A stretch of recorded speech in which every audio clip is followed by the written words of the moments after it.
याला हा acid bacteria आहे, ॲसिडोजेन. वरची फोटोसिंथेसिस आहे. काय करतो, या मॉलिक्यूलचं स्प्लिट करतो आणि त्याचे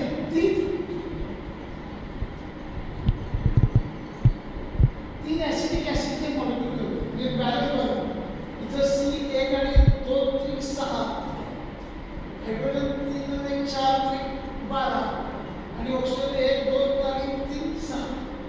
म्हणजे हा जो मॉलिक्यूल आहे ॲसिडोजेन याचा ॲसिड करतो आणि हे करताना थोडी एनर्जी जी रिलीज होते ती तो वापरतो. म्हणजे ॲसिडोजेन एनर्जी वापरतो पण आपल्याला ॲसिड करून देतो. आणि हे जे ॲसिड करतो दुसरी जी रिॲक्शन आहे मिथेनोजेन,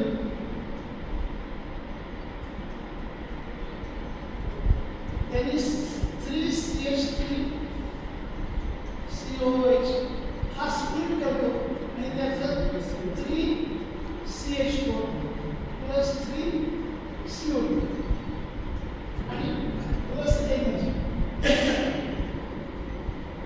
आता हा मॉलिक्युलर बॅलन्स आहे का बघा. C ला 3 6 3 आणि 3 6 म्हणजे इकडे 1 2 3 6. हायड्रोजनला 4 3 12 इकडे 3 4 3 12 आणि ओटूला 3 6 आणि हे 3 7.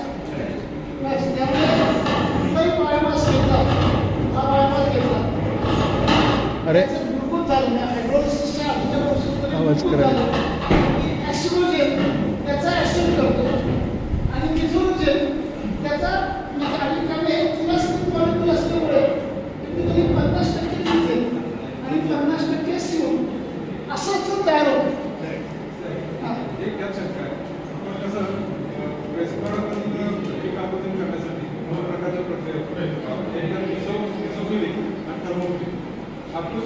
टेम्परेचर काही असू दे, रिॲक्शन मध्ये काही फरक नाही. ही रिॲक्शन काही केलं हा ॲसिडोजेन बॅक्टेरिया आणि मग इथं जे फोटोसिंथेसिसमध्ये ग्लुकोज तयार होतं या ग्लुकोजच अभिक्रिया हे आता इथं मी आधी एक लिहितो.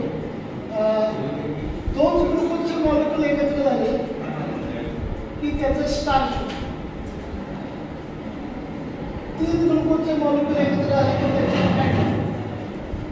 नंतर एक जवळपास 1000 प्लस 10,000 ग्लुकोजचे मॉलिक्यूल एकत्र आले की त्यांचा सेल्युलोज होतो. असंच 1000 काय 10,000 मॉलिक्यूल आणि असं 5000 मॉलिक्यूल ग्लुकोजचे एकत्र झाले की त्याचा एबीसी होतो. आणि लिग्निन म्हणजे C81 मॉलिक्यूल झालं की लिग्निन. म्हणजे झाडाने पहिला पाण्यामध्ये ग्लुकोज मॉलिक्यूल तयार केला की ग्लुकोज एकत्र होऊन पी तयार होते आणि त्याच्यात starch sugar fats cellulose episode आणि आपली झाड तयार होते. मग आता पुढची प्रोसेस असते एन्झाईम केमिस्ट्री. ग्लुकोज करतो, फॅटचं परत ग्लुकोज करतो, सेल्युलोजचं परत ग्लुकोज करतो आणि हे ग्लुकोज केलं की या 2 रिॲक्शन तयार होतात. त्यामुळे तुम्ही प्रेसमळ घ्या, बगायस घ्या, उसाचं पाचक घ्या, बांबू घ्या, काही घ्या, रिॲक्शन 2च. काहीच्या पोटात हे 2 बॅक्टेरिया असतात, ॲसिडोजेन आणि मिथेनोजेन. ॲसिडोजेन याचे ॲसिड्स करतात आणि मिथेनोजेन मिथेन हे मिथेन आणि कार्बन डायऑक्साईड. आणि दरवेळी बायोगॅस झालं प्रमाण 50% बेसिक असतं आणि थोडंसं 2-3% वेगळ्या रिॲक्शनमध्ये वाढतं. पण त्यामुळे कुठलाही बायोगॅस घ्या, या 2 रिॲक्शन आणि हे 2 बॅक्टेरिया जे आपण त्या डायजेशनमध्ये टाकतो आणि तो एक्झिस्ट करतो. म्हणजे मिथेनोजेनचं खाणं आहे ॲसिड, त्यामुळे घरी ॲसिड केलं की हा तो मिथेन दोन्ही साईड पीएच मेंटेन राहतो. हां, त्यामुळे दोन को एक्झिस्ट करतो. त्याचं काय एकमेकांची मारामारी नाही. तर या मिथेनोजेनला ग्लुकोज खाण्याचे त्याला ॲसिड लागतं. 2 कार्बन ॲटमच खाऊ शकतो, 6 कार्बन ॲटम खाण्याची ताकद नाही त्याची. त्यामुळे तो 2 कार्बन ॲटमच खातो. त्याच्यावरचं खाण्याची ॲसिडोजेन आणि त्यामुळे ही रिॲक्शन आहे. त्यामुळे तुम्ही कुठल्याही प्रकारचा बायोमास घ्या, कुठलंही झाड घ्या, कुठलंही गवत घ्या, सगळ्यात हीच फोटोसिंथेसिसची रिॲक्शन हीच आहे.